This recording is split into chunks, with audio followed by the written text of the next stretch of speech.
écoutez le podcast de Collection Miwa.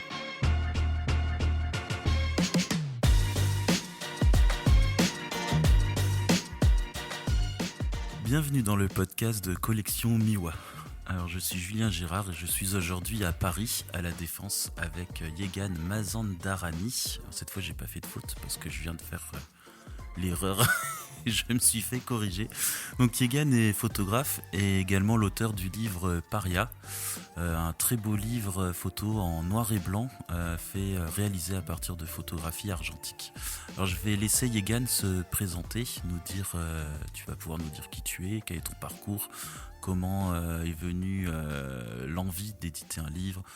Je te donne la parole. Bonjour Yegan. Bonjour Julien. Écoute, on est à La Défense. Effectivement, c'est là où j'ai étudié en fait. Au départ, je n'étais pas spécialement destiné à la photographie. C'est un chemin qui s'est fait un petit peu naturellement à travers les personnes que j'ai rencontrées et les premières expériences que j'ai eues. Dans la mode d'abord, où j'ai eu besoin de faire des photos, des collections que je montais, etc. Après, pour les artistes que j'ai managés, parce que j'ai beaucoup bossé dans la musique, du coup, il fallait photographier les artistes, leur faire des shoots, leur proposer des visuels ou des covers pour leurs projets, etc. Du coup, j'ai commencé à faire de plus en plus de photos. Et après, à travers les voyages, en fait, j'ai habité un petit peu pendant une année au Kazakhstan, voyagé un peu en Ouzbékistan, au Kyrgyzstan, j'ai habité à Istanbul, j'ai pas mal voyagé en Iran ou dans des zones comme le Baloutchistan qui sont peu connues. Du coup, il fallait photographier un petit peu ce que je voyais pour m'en souvenir. Je me suis naturellement orienté vers l'argentique, ça s'est fait un peu tout seul. Et la photo, en fait, je me dis photographe depuis assez peu de temps, depuis peut-être 2-3 ans, alors que ça fait une dizaine d'années que je fais de la photo. Et écoute, je pense que ce dernier projet que j'ai voulu éditer, il s'est retrouvé en livre parce que le sujet était important. Du coup, le sujet de la guerre du Donbass. Et c'est, on va dire, le projet dans lequel je me suis vraiment le plus investi depuis mes débuts photographiques. Il y a un point qui m'intéresse beaucoup, c'est tu dis que tu te considères comme photographe seulement depuis 2 ans, c'est ça? Alors que ça fait que 10 ans que tu fais de la photo. Tu ne te sentais pas légitime ou pourquoi ne pas te considérer photographe tout de suite? Je pose la question parce que c'est pour de nombreux photographes le cas et moi y compris j'ai mis du temps à me considérer photographe alors que je bossais pour des clients. C'est vrai, c'est vrai, il y a beaucoup de photographes qui sont comme ça. Et moi aussi, je bossais pour des clients très très tôt en fait. Hyper tôt même, j'ai exposé, à partir de ma 2e année en photo, j'ai exposé mon projet du Baloutchistan à plusieurs reprises. Et j'étais en agence, dans 2 agences photo en plus en parallèle. Mais c'est vrai que je ne me considérais pas photographe parce que soit dans mon entourage direct, j'avais des photographes que j'admirais beaucoup et que je trouvais beaucoup plus calés que moi, et qui avaient une vraie expérience en fait. Là où moi c'était plutôt un tâtonnement ou quelque chose que je commençais à découvrir et sur lequel je voyais que j'avais encore beaucoup de choses à découvrir, et c'est encore le cas, mais je commence à avoir en tout cas une conscience de mes affinités, de ce que j'aime faire et de ce que je veux faire. Et aussi, c'est vrai que c'est très difficile de te dire photographe si tu es un peu un passionné de photographe et que tu as des grands photographes un peu historiques que tu admires. Te dire photographe à côté de personnes comme ça, pour moi, ça a été toujours très très dur. En fait, je ne disais même pas que j'étais photographe. Du coup, c'est vraiment récemment, parce que là, à force, les gens me disent que je suis photographe et que j'ai un livre de photos et que ça commence à devenir un peu plus sérieux. Ok, j'ai pu mettre sur mon CV que j'étais photographe, enfin, mais très récemment. Voilà. Alors j'ai un peu regardé ton parcours, on avait aussi déjà discuté lors du lancement de Collection Miwa. T'es un touche-à-tout, tu fais énormément de choses, tu bouges beaucoup, il était difficile de t'attraper pour ce podcast entre l'Iran, l'Allemagne et Paris. Tu nous parles un peu de cette vie à côté de la photo? Écoute, je suis fils de 2 entrepreneurs iraniens qui sont venus à Paris quand ils avaient 19 et 20 ans, et qui eux aussi ont beaucoup appris tout seuls et beaucoup été dans l'expérience et dans le fait de toucher à beaucoup de choses. Ça a été mon cas très très tôt, et j'ai fait des études où tu apprends à la fois tout et rien, hein, école de commerce, et du coup, c'était pas mon affinité première de m'orienter dans un travail de bureau. Du coup, j'ai été amené en fait à beaucoup travailler avec des artistes et beaucoup à collaborer dans plein de contextes différents. Du coup, comme je t'ai dit tout à l'heure, dans la mode, dans même l'édition littéraire, dans le design, dans la photographie, dans la musique. Et à chaque fois, je ne sais pas par quel moyen, ou si c'était de la chance ou quoi, mais j'ai été amené à diriger des projets. Du coup, j'ai beaucoup appris, j'ai lancé beaucoup de choses, j'ai développé des, entre guillemets, expertises qu'aujourd'hui je continue un petit peu de développer. Donc j'ai une espèce de vie à côté. J'ai une volonté de rester indépendant toujours. Du coup, ça me permet d'être hyper libre dans mon boulot, de bouger beaucoup. J'ai une double culture que j'essaie de redécouvrir de plus en plus. J'allais tous les ans quand j'étais petit en Iran, etc. Je connais très bien l'Iran, mais là, il y a une différence entre bien connaître l'Iran et maîtriser parfaitement sa double culture. Tu vois. Du coup, j'essaie de retourner régulièrement en Iran, de développer des projets là-bas, que ce soit en photo ou dans l'éducation. Tu sais, j'étais prof à Téhéran toute l'année dernière à l'université, dans un programme de mode. Et tu sais, je voyage beaucoup en fonction justement des gens qui sont proches de moi. En Iran, c'était avec ma mère pour l'aider dans ses projets. À Berlin, c'est avec mes meilleurs amis qui ont des studios, etc., d'enregistrement là-bas, du coup, avec qui je vais habiter, aider un peu sur leurs projets ou même tout simplement être avec eux et développer les miens. Mais la mobilité, elle est hyper importante pour moi, dans le fait de pouvoir continuer à voyager, pouvoir continuer à rencontrer des gens, dans le fait de... Même, je sais pas, je deviens assez rapidement fou si je reste trop longtemps dans un même endroit, et surtout dans un endroit comme Paris, je deviens assez vite épris d'un sentiment d'enfermement. Du coup, j'ai besoin de repartir. Ça se dit épris d'un sentiment, je sais pas, mais probablement. On va dire que ça se dit. Et quoi. Et du coup, voilà, j'essaie en tout cas systématiquement d'être indépendant de mes projets. Je me laisse pas trop de limites. Du coup, ça me permet d'avancer, de tester des trucs, d'essayer de réussir parfois et de parfois pas réussir. Mais voilà, j'ai cette démarche-là un peu expérimentale, mais qui souvent m'amène à toucher à beaucoup de choses différentes. Alors moi je suis très curieux et quand je vois ton livre fait à l'argentique sur le Donbass et que tu me dis ben écoute rejoins-moi à la Défense et je te rejoins, on est dans des bureaux à la Google, Open Space, table de ping-pong, baby-foot, on se dit mais qu'est-ce que tu fais ici en fait? Oui, bah écoute, qu'est-ce que je fais ici? Bah ça après tu sais très bien, ça c'est simplement, c'est très très rare en fait que je travaille dans ce genre de bureau-là. Mais en fait ça me permet de financer mes projets tout simplement. J'ai un diplôme du coup en négociation internationale, etc., un master dans une bonne école, pour que papa et maman soient contents. Mais du coup, j'ai aussi souvent eu des expériences en fait dans ce domaine-là. Tu vois, j'ai souvent bossé dans des startups et c'est vrai que j'aime beaucoup développer des projets. Ça me sert énormément. Tu vois, aujourd'hui là, par exemple, pour novembre prochain, je développe un gros projet enfin un gros festival de cinéma iranien qui va avoir lieu au cinéma de Chantilly, au château de Chantilly.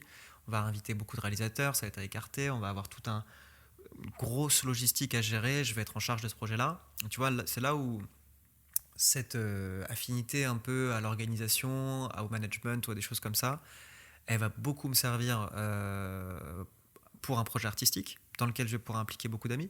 Et même, tu vois, à l'échelle d'un projet comme mon livre, finalement, cette affinité-là, elle m'a ouvert énormément de portes. En fait, pour amener mon projet au bout, pour réussir à solliciter ou mobiliser un petit peu des gens, en fait, je pense que c'est vraiment une de mes forces d'avoir cette fibre un peu d'entrepreneur ou de commerçant, ou je ne sais pas exactement comment dire, et à la fois de développer ma fibre artistique. Je pense que ça, de toute façon, l'artiste, il est hyper entrepreneur. L'entrepreneur est pas forcément artiste, mais c'est vraiment possible. Et voilà, la Défense ici, c'est vraiment provisoire. Si tu veux tout savoir, je suis en formation pour une dizaine de jours avant de repartir à Berlin. Et je bosserai depuis Berlin, du coup, en télétravail sur cette mission, le temps justement de mettre un peu de sous de côté et pouvoir repartir sur un projet photo très rapidement. Alors justement, parlons un peu photo, parce qu'on est là pour ça. Donc nous, on te connaît par ton livre. Tu as fait quoi d'autre en photo?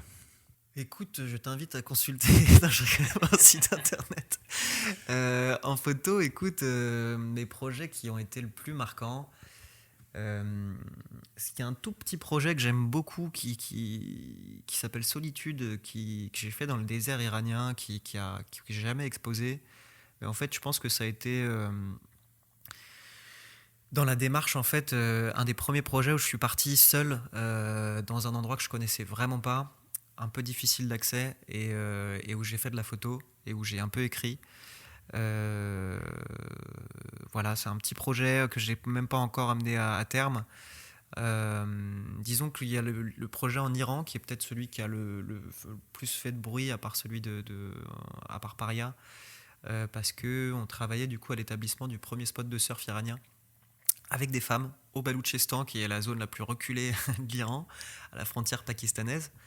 Et du coup, c'était vraiment une histoire un peu folle de femmes qui vont dans un endroit où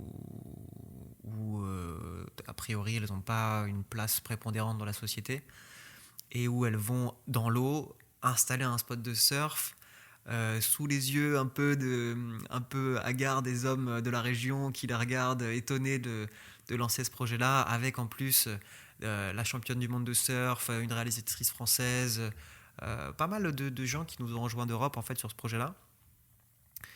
Et en plus dans un contexte où typiquement tu vois, j'ai des photos avec des kalachnikovs, avec ceci, cela, parce qu'on est dans une zone très très troublée.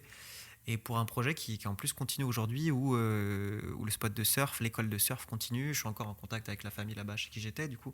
Bref, ça c'était un projet très intéressant que j'avais beaucoup aimé faire et que j'ai vraiment envie de poursuivre.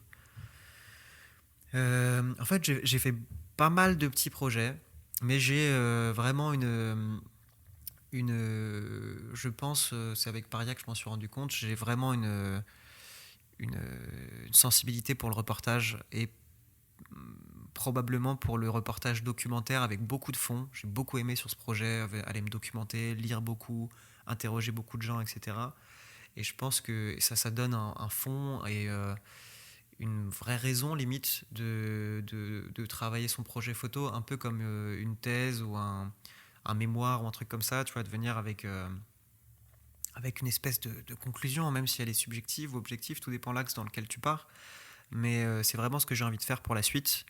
Mes projets, je pense vraiment, je vais considérer qu'ils commencent à partir de Paria, même si je montre un peu ce que j'ai fait avant. Et si tu veux savoir quels sont peut-être les prochains, enfin les sujets qui m'intéressent pour le futur, je suis hyper intéressé par les sujets anarchistes, voir qui sont les anarchistes en Europe en ce moment. J'étudie beaucoup, là j'ai un corpus de livres assez énorme que je suis en train de lire sur la naissance de l'anarchisme, sur quelles ont été toutes les périodes anarchistes en France et quels sont les héritages de ce mouvement qu'on retrouve un peu dans parfois l'altermondialisme, parfois dans des mouvances écologistes. Et j'ai très envie de voir qui sont les anarchistes en France aujourd'hui.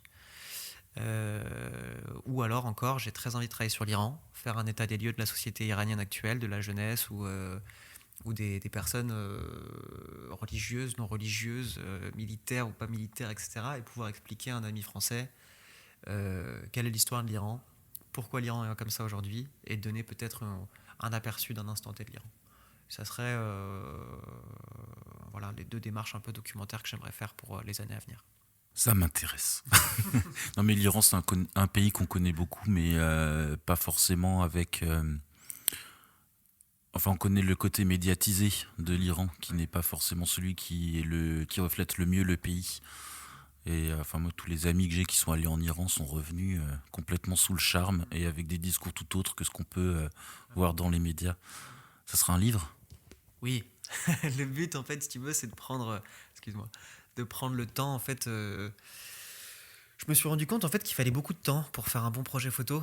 Et du coup, je pense que je vais vraiment me mettre dorénavant, je vais en sortir très peu.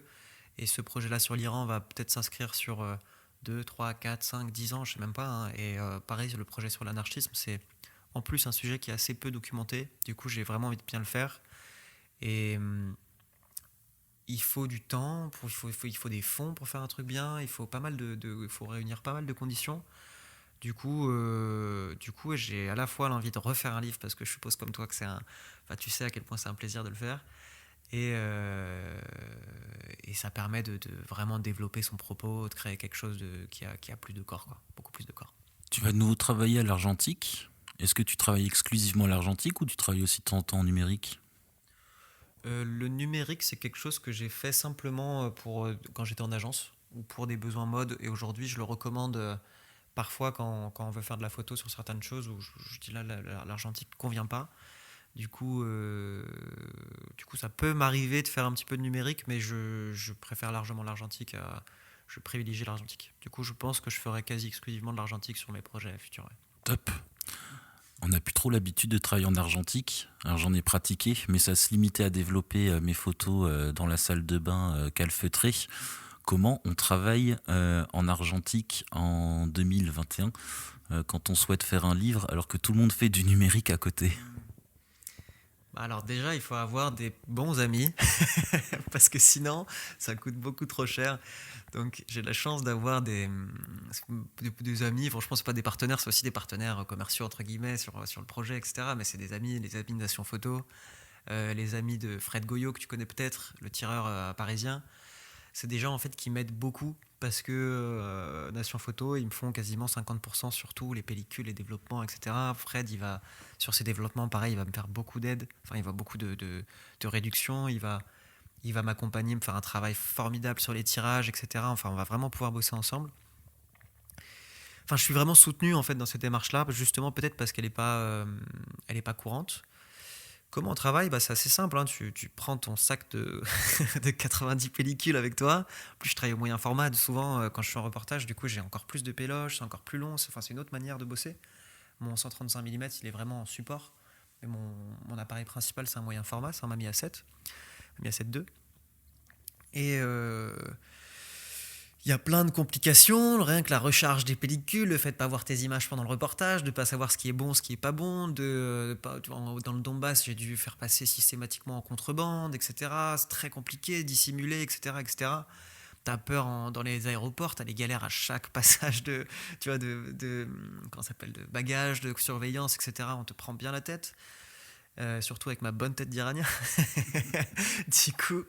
Du coup, c'est compliqué. Après, mes développements, généralement, je les fais avec Fred. J'ai toute une phase de scan que je dois gérer tout seul qui est extrêmement longue. Et toute la phase de dépoussiérage, la phase de découpe, la phase de planche contact. Tout ça, c'est extrêmement long. La phase de série, c'est très long, mais en même temps, j'aime bien. Je t'avoue, c'est un vrai plaisir. Même, j'écris dans mon carnet au crayon de papier avec mon petit carnet Moleskine tout le temps pendant mes reportages. Et écoute, c'est un assez grand plaisir. Ça me permet de faire du tirage traditionnel aussi sur du barité que j'aime beaucoup. Ça me permet de poursuivre encore plus loin la démarche en travaillant avec des encadreurs, enfin des artisans qui sont spécialisés dans l'encadrement. Du coup, pouvoir faire vraiment ce que je veux en termes d'encadrement, choisir ma Marie-Louise, mon papier. Tu vois. En fait, ça me permet de rentrer dans un niveau de détail, mais palpable, qui n'est pas numérique. C'est-à-dire j'ai tous les supports dans la main et rien quasiment qui est sur l'ordinateur. Donc écoute, comment tu fais? Tu galères bien, c'est très très long, mais si t'aimes bien, c'est beaucoup beaucoup de plaisir. C'est marrant parce que moi avec le numérique c'est exactement ça, c'est l'inverse. Enfin c'est pas exact, c'est tout à fait l'inverse. Moi j'ai tout dans l'ordinateur et rien en main et c'est ce qui m'a donné envie de faire des livres et de parler des livres des autres. Parce que j'avais besoin de faire vivre les photos sur le papier. Donc ouais c'est assez intéressant. Mais je commence à travailler en argentique là. J'ai hérité d'une vieille malle avec plein de matos, un Bronica en 6.6, deux Canon AE1 et un vieux Zeiss Nikon et un Kodak Brownies, appareil photo du début du siècle précédent. Enfin, je t'enverrai des photos, ça va te plaire. Ouais, mais là je l'ai fait nettoyer là ce week-end à Paris, donc j'ai hâte de mettre une péloche dedans et de voir ce que ça donne. Mais rien que le bruit quand on tourne la manivelle et quand on déclenche, c'est magique. Et puis ça marche sans pile. Ça c'est le top. Canon, etc. Depuis les débuts, hein, depuis 10 ans, je pense, j'utilise le Canon AE1. Là encore, sur le dernier reportage, si je le conseille à tous les débutants, etc., c'est vraiment des machines de guerre, ces appareils-là. Ouais, puis c'est du costaud. C'est du très costaud. Ouais. On parle un peu de ton livre sur le Donbass. Comment en es-tu venu à t'intéresser à ce sujet qui n'a pas été beaucoup traité en fait dans les médias habituels? Il est traité de plus en plus, mais bon, en même temps, ça fait maintenant 7 ans que le conflit dure. Et écoute, au départ, moi non plus, je ne connaissais pas grand-chose, j'en avais pas entendu parler. C'est William Keogh qui a postfacé mon livre, et qui est un très bon ami, qui est un très bon photographe, qui lui a déjà fait la Syrie, le Kurdistan, la Libye, beaucoup, alors qu'il a 23 ans, il a déjà fait beaucoup de terrains de guerre. Et c'est lui qui m'a parlé à un moment donné en me disant: je pars dans le Donbass, regarde il y a tel conflit, est-ce que ça te dit qu'on y aille? Sachant qu'il était dans mon agence photo, j'avais une agence photo en fait avant. Et du coup, on est parti vraiment sur un coup de tête. Lui non plus avait jamais fait disons, un terrain aussi difficile d'accès, aussi dangereux, etc. Où il faut investir pas mal de sous de sa poche, etc. pour partir. Du coup, on est parti comme ça. J'ai fait ma lettre de mission avec mon agence de photo. Je me suis renseigné au départ. Et j'ai été dans une situation personnelle à l'époque qui était très difficile aussi. Et du coup, j'avais vraiment besoin de me mettre un coup de fouet, me relancer sur un projet, etc. Et c'est tombé à pic. Et en fait, quand tu arrives dans un lieu comme ça où tu te prends une réalité qui est très difficile dans le visage, à la fois ça t'absorbe complètement, ça te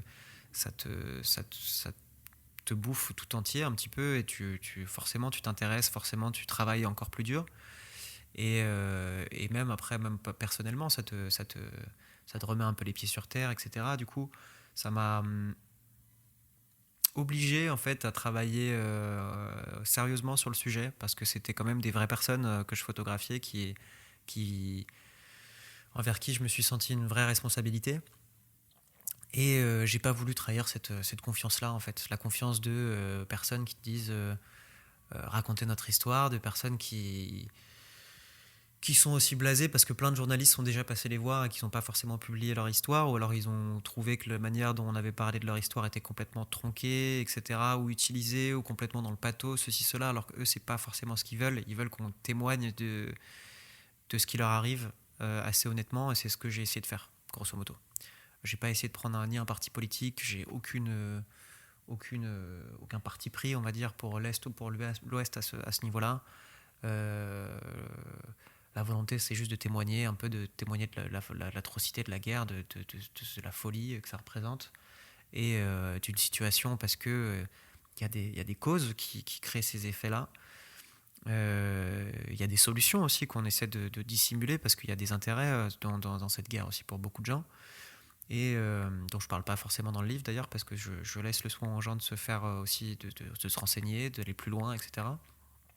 Et du coup, voilà, on arrive un peu dans le Donbass par hasard. Finalement, tu restes un peu plus longtemps et tu fais un livre parce que tu n'arrives pas à raconter l'histoire sur Instagram, parce que tu n'arrives pas à raconter l'histoire sur ton site, et parce que tu veux aller plus en profondeur, et que tu t'adores les bouquins depuis que t'es gamin. Du coup, tu te dis que tu vas essayer d'en faire un.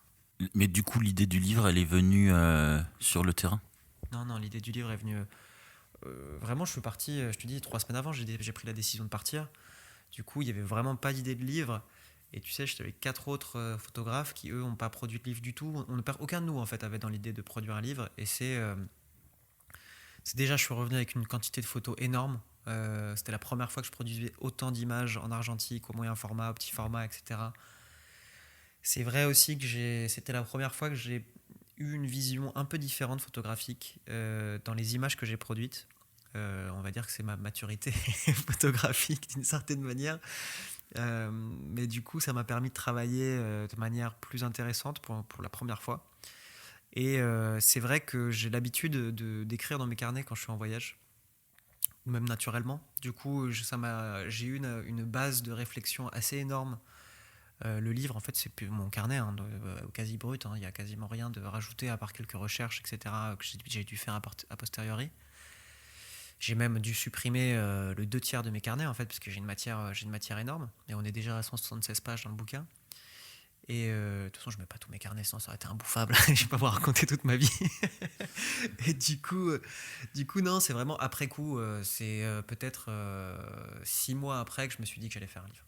Et rien que le temps de développer mes scans, voir les images, revoir un petit peu tout ce que j'avais, ça m'a pris beaucoup de temps. C'était très très long. Donc non, le livre est venu bien après. J'ai eu très très peur de faire ce livre-là, encore une fois, en termes de légitimité, en termes de tout. Et Et finalement, vu que je l'avais quand même dit à quelques personnes, je me suis dit, on va pas passer pour un con, on va essayer de le faire quand même. Et on a eu un peu de chance, on est tombé sur des gens sympas et on a pu aller au bout du projet. On parlait tout à l'heure de William Keo, s'il écoute le podcast, je le salue. On est dans le même collectif, et des collectifs DR, c'est ça. Et d'ailleurs, on vient de sortir, enfin Fred Marie qui gère le collectif vient de sortir une série de vidéos réalisées par Amandine. Et le premier à passer, c'est William, donc on le suit un peu dans Paris, il nous parle de son travail et tout. Donc, ouais, donc bonjour William. Donc tu rentres du Donbass, tu passes 6 mois, tu regardes tes photos, tu reprends tes carnets, et là tu décides de faire un livre.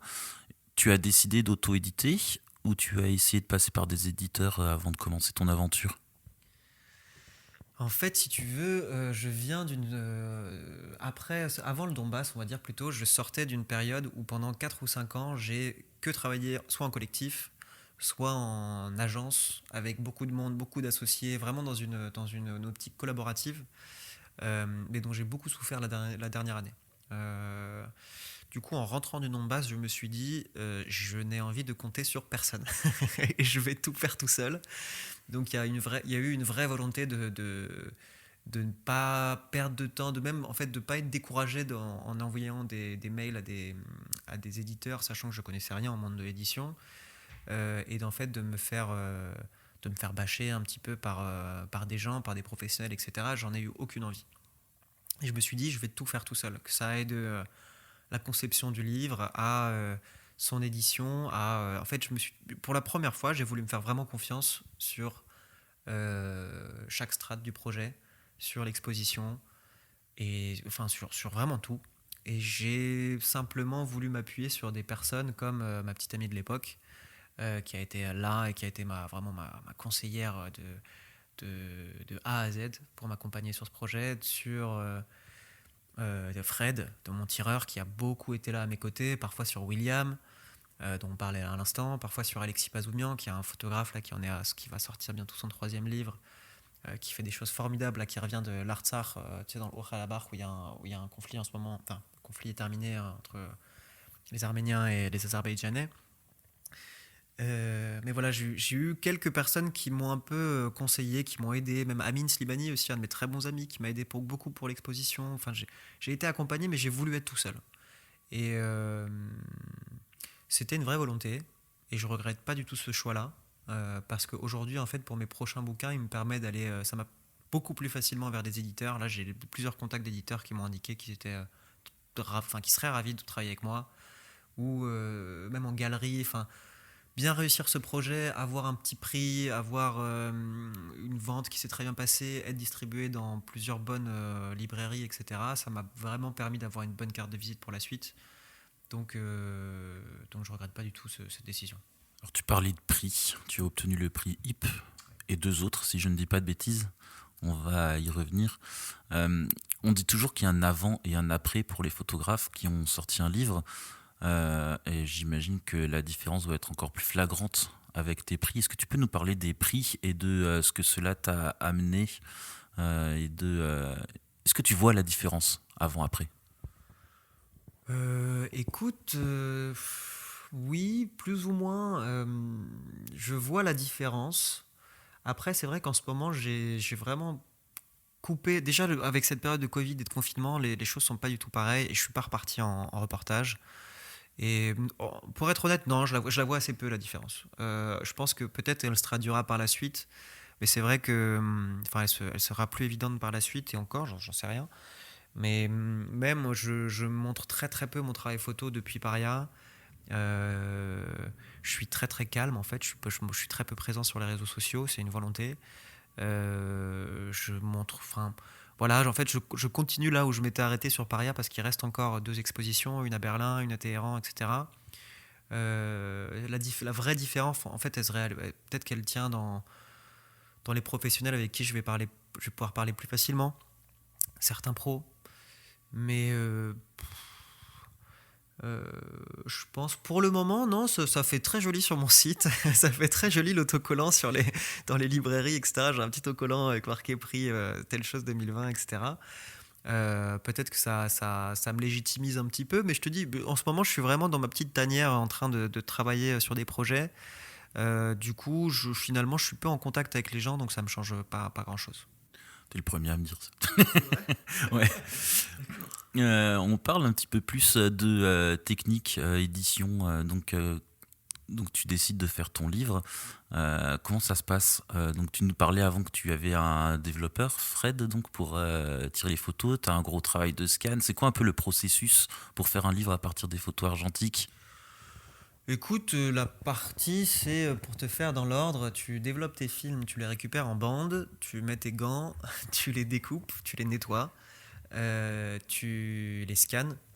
Je pense qu'une des parties les plus longues, c'est vraiment le scan. Le scan, c'est en plus, je l'ai fait en 2 fois en fait pour faire dans un premier temps des scans intermédiaires qui soient pas trop lourds et qui puissent me permettre déjà d'avoir quelque chose sur l'ordinateur, à envoyer, à travailler, à réfléchir, etc. Et j'ai dû refaire des scans cette fois-ci très lourds pour l'impression du livre, etc. Et du coup, ces 2 étapes sont vraiment très longues parce qu'en plus, tu dois retoucher chaque petite poussière. Enfin, il faut vraiment être dans le détail. Et en fait, du coup, tu as les 2 retouches. Tu as la retouche numérique et la retouche après en labo avec ton tireur. Du coup, c'est très long. Une fois que tu as scanné, tu fais tes planches contact ou tes tirages de lecture. Et à partir de là, tu commences à essayer de réfléchir, à regarder tes images pendant de nombreux mois. Parce qu'il faut, je pense, vraiment pouvoir se donner des temps et des pauses pour revoir ces images et revoir ces images et les revoir encore et voir lesquelles sont, si je suis passé à côté d'une photo, lesquelles sont bien, lesquelles sont pas bien. Enfin bref, j'ai besoin en tout cas moi de ce processus assez long pour me rendre compte de ce que j'ai fait en photo, parce que parfois les premières sélections que j'ai faites, j'enlève quasiment toutes les images et je change tout juste avant l'expo. Ou même je vais retravailler un projet 6 ans plus tard et pas du tout avoir la même sélection. Je pense que c'est pas quelque chose de très original, hein, c'est le cas pour beaucoup de monde, mais t'as pas forcément la même vision en fonction du moment, en fonction de la fatigue de tes yeux aussi, etc. Et donc tu bouffes tes images, tu fais ta trame, etc. Et à partir de là, écoute, c'est mon moment préféré, ça. Une fois que tu es à peu près prêt et que tu peux commencer à monter ton expo, tu vas en labo. En labo, c'était marrant, tu as dit un développeur, c'est plutôt un tireur, un développeur, ça va plus être informatique. Mais du coup, enfin, si tu peux dire, on peut aller voir. Peut-être qu'on dit un développeur, je sais pas, c'est possible. Et du coup, tu vas en labo, et là, généralement, je passe une semaine avec Fred. Le matin, c'est café, l'après-midi, c'est bière. Et en fait, on regarde, on est dans la chambre noire et on travaille chaque détail. Et c'est un travail incroyable, hein. En plus, Fred, et on s'entend hyper bien. Du coup, c'est voilà, toute la journée à bosser sur des images, avec la chimie, avec les trucs. Et c'est une grosse chance. En fait, moi, j'adore ce moment-là. Et, et après, peu de choses diffèrent, hein. Après, comme tu l'as dit, une fois que ces passages-là sont terminés, je pense que voilà, si tu as toute la partie sur le livre, mais après ça que tu sois en numérique ou en argentique, c'est la même chose. Non, vraiment, les longues étapes, c'est tous les temps d'attente, de développement, de scan, de nettoyage, de retouche, de double retouche du coup, et après en laboratoire. C'est marrant parce que pour le livre du Bénin vu du ciel, j'ai l'impression que pour moi la partie la plus longue et la plus minutieuse, c'était une fois que je commençais réellement à faire le livre, alors que toi, pour l'argentique, j'ai l'impression que la partie la plus longue, c'est avant de faire le livre. Donc c'est assez marrant de voir les différences, mais c'est bien parce que comme j'aimerais bien faire également un livre à l'argentique un jour, j'ai pas le sujet, c'est vraiment un jour, je sais déjà à quoi m'attendre. Tu as imprimé chez Scourbiac. On recevait John, un des technico-commerciaux des Scourbiac, dans le podcast. Alors bon, là, c'est compliqué parce que là, j'ai enregistré le podcast il y a 2 jours, mais je ne diffuserai que ça plus tard. Donc, enfin bref, on a eu John qui nous parlait également de Paria. Comment ça s'est passé pour l'impression du livre? Ils t'ont accompagné? Je pose la question parce que je trouve que pour les auto-éditeurs, c'est important d'avoir quelqu'un qui accompagne dans l'impression, parce que c'est vraiment un métier à part et qui est très important. C'est ce qui donne le rendu final du livre. Tu peux nous parler un peu de toute cette partie impression? Bah, si tu veux, au départ, je voulais faire imprimer en Belgique, chez un imprimeur qu'on connaît un petit peu par le biais d'Alexis Pazounian, justement. Et Et je suis tombé sur John, en fait, sur Escourbiac, sur Google, en tapant imprimeur France, parce que je voulais voir ce que donnait le Medium France, en fait, en comparatif, en termes de prix. Je tombe sur John, je lui passe un coup de fil un dimanche pendant un confinement par une journée ensoleillée. Et en fait, ça a été le coup de foudre immédiat. Et en fait, John m'a parlé, on est resté au téléphone pendant peut-être 2h30. On s'est rappelé plusieurs fois. John est devenu un ami avec qui maintenant on va boire des coups, etc. Enfin, je m'entends très très bien avec John, je l'adore. Et en fait, si j'ai bossé avec Escourbiac, et surtout grâce à John, parce qu'il est par sa passion, un peu par sa manière de parler du papier, de parler de l'impression, par son savoir-faire aussi, et par la personne qu'il est aussi, je pense. Euh, j'ai pu, toute son appréciation ou sa vision sur le livre m'a beaucoup parlé. Et c'est bête, mais on se parlait de papier, on se parlait d'odeur, on se parlait de ceci, de plein de choses. Il avait vraiment une approche sensible par rapport au livre qui m'a beaucoup plu. Et déjà, cette chose m'a conquise. Après, il m'a même donné des conseils en termes d'édition assez intéressants. C'est-à-dire, c'est avec lui que j'ai décidé de réduire la taille du livre. J'avais au départ 250 pages et j'ai condensé pour en faire 178. Et c'est après longue discussion et même un peu sur le contenu avec John, etc. Il a vraiment pris le temps. Après, sur le reste de la partie édition et visuelle et conceptuelle du livre, c'est vrai que je l'avais beaucoup travaillé en amont et du coup tout ça était déjà assez carré et je bosse avec une de mes amies avec qui je bosse depuis longtemps justement dès que j'ai des besoins un peu graphiques. Du coup on se connaît bien et du coup tout ça c'était déjà prêt. Et la partie impression, si tu veux, Escourbiac, ils ont été géniaux avec moi parce que ils m'ont fait un devis incroyable. En fait, ils m'ont fait une réduction de devis de la même manière, en fait, comme John, comme Nation Photo, etc. Je ne sais pas si ils ont été touchés par le projet ou par la démarche, ou je ne sais pas trop quoi, mais ils m'ont fait une réduction assez folle qui m'a permis de travailler avec eux et qui m'a permis de faire des choix de papier, de couverture, etc. Comme je le voulais, qui m'ont coûté un peu cher, mais malgré tout beaucoup moins cher que ce que ça coûte. Et ce qui est important, en fait, quand tu es en auto-édition, tu es obligé, tu vois, tu fais une expo, tu fais des tirages, tu fais ton livre, tu fais tes catalogues d'expo, tout ça, ça devient très vite très très cher. Hein. C'est des milliers d'euros très rapidement, des dizaines de milliers d'euros. Et du coup, voilà, cette partie a été vraiment géniale. J'ai été reçu à chaque fois, avec une aisance, une disponibilité incroyable par Escourbiac. J'ai pu aller à Groslay aussi, faire à l'usine, où c'était pareil, un accueil formidable, un professionnalisme dont moi j'ai rien eu à redire. En plus, une présence qui était quasi nécessaire parce qu'on a pu faire 2-3 ajustements. Je conseille à tous les photographes de bien contrôler leur livre avant l'impression. Ça vaut toujours mieux parce qu'on peut se dire qu'on a envoyé les bons fichiers ou qu'on a communiqué toutes les informations. On se retrouve toujours avec une petite coquille qu'on n'a pas vue ou que le graphiste n'a pas vue ou que l'imprimeur n'a pas vue. Mais voilà, l'étape de l'impression s'est réalisée à merveille. Et sur la partie technique, écoute, c'est génial. Hein. Moi, j'ai pu choisir mon fil, du coup, un petit fil de couleur grise assorti à mes numéros de page qui sont assortis à ma garde, couleur lichen. Prendre une petite couverture en lin, en toile des marais, choisir le lin, même choisir un papier ivoire qui soit en fait exactement comme mon papier de mes tirages. Et du coup, j'ai pu travailler avec le photograveur, c'est très rare, c'est une chance de pouvoir travailler avec un photograveur à qui j'ai ramené des tirages que je bossais avec Fred pour pouvoir justement bosser sur le même type de contraste que ceux que j'ai sur mes tirages pour le livre. Du coup, il y a une vraie complémentarité entre les objets tirages et les objets livres. Qui vont complètement ensemble et entre ces artisans en fait qui ont pu travailler ensemble, moi l'artisan photographe entre guillemets avec mon moyen format, l'artisan tireur dans son labo et l'artisan imprimeur dans sa manufacture.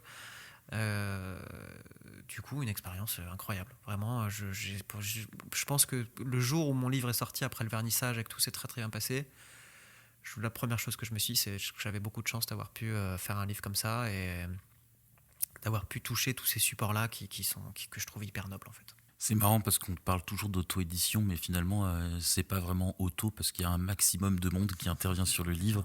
Et là, ce qui est rigolo, d'autant plus ce qui est intéressant avec ton livre, c'est qu'on voit que tous ces métiers s'imbriquent, que ce soit les métiers de l'argentique qui se mélangent avec les métiers de l'impression, qui sont des métiers avec des machines et des façons de faire qui sont très, très contemporaines. Donc de voir tout ça qui s'imbrique pour donner ce livre. Je voulais revenir sur le papier. Alors je l'ai eu en main quand on était chez John. C'est le symbole tatami, c'est ça ? Non, moi c'est le article volume ivoire 140 grammes. Ah oui, non, symbole tatami, ça c'est Sylvain Sester. Je vois trop de photographes en ce moment. En tout cas, il se prête bien à l'argentique. C'est toi qui l'as choisi ou enfin tu le connaissais ou on t'en a parlé ? Non, John en fait m'a recommandé un papier article volume parce qu'en fait c'est un papier assez fin. Je me trompe en 130 grammes, pardon. Parce que j'ai 178 pages justement. Du coup, pour que le livre soit pas trop épais, ce papier-là, en fait, il permettait de à la fois avoir un livre pas trop épais, mais quand même une bonne densité de pages et pas trop de transparence par rapport à des noirs assez violents que j'ai. Je sais pas si tu le sais, j'ai des noirs très gras, des noirs assez violents. Du coup, il fallait pas qu'il y ait de transparence. Il m'avait recommandé celui-là, qui était froid. Et en fait, j'avais pas mal d'hésitation et c'est vrai que j'avais un petit peu tiqué sur certains papiers à ton chaud que je trouvais vraiment sympa. Et le dernier jour, pareil, je suis tombé sur ce papier article volume, mais en version ivoire. Et du coup, c'était exactement ce qu'il me fallait. En fait, il me fallait un papier ton chaud parce que du coup, ouais, je l'ai complètement choisi pour répondre à ta question. Et parce que en fait, mes photos sont en Allemagne de l'Est, sont en noir et blanc, sont souvent dans des caves ou dans des trucs, etc., dans des lieux assez froids en fait. Et si en plus tu prends un papier froid, bah, vraiment t'as envie de te suicider. du coup, le but c'était de ramener un petit peu de chaleur pour même coller aux propos. C'était pour ça aussi que j'avais voulu faire ça sur mes tirages, etc. C'était bien sûr par souci esthétique, mais aussi pour ramener un petit peu de chaleur dans l'image, dans l'appréhension sensible de ce que tu vois et dans l'effet que ça produit en fait quand tu regardes, tout simplement. Un petit mot pour conclure le podcast. Ah, j'ai cru que c'était toi qui avais un petit mot. Non, c'est pas moi, c'est bien toi. Écoute, un petit mot pour produire. Je sais pas trop comment conclure. Je souhaite longue vie à Miwa, tout simplement. J'espère que vous, enfin Miwa, les organisateurs, mais les organisateurs photographes et les photographes du réseau, etc., ou même les auto-éditeurs ou les futurs photographes pourront faire toujours plus de livres. C'est très important. Et un petit mot, je remercie tous les amis qu'on a cités un petit peu dans la discussion, John, William, Ophélie de Nation Photo ou Fred, etc., toutes ces personnes-là. Et bien sûr, je te remercie, toi et Peggy, pour l'interview. On te remercie également et on va attendre quelques années d'après ce que j'ai compris pour ton prochain livre parce que ça sera du très long cours. Donc on se donnera rendez-vous, peut-être pas à la Défense, mais en tout cas on sera ravis de t'entendre parler de ton nouveau livre d'ici là. Merci Egan. Merci à toi. Ciao, ciao.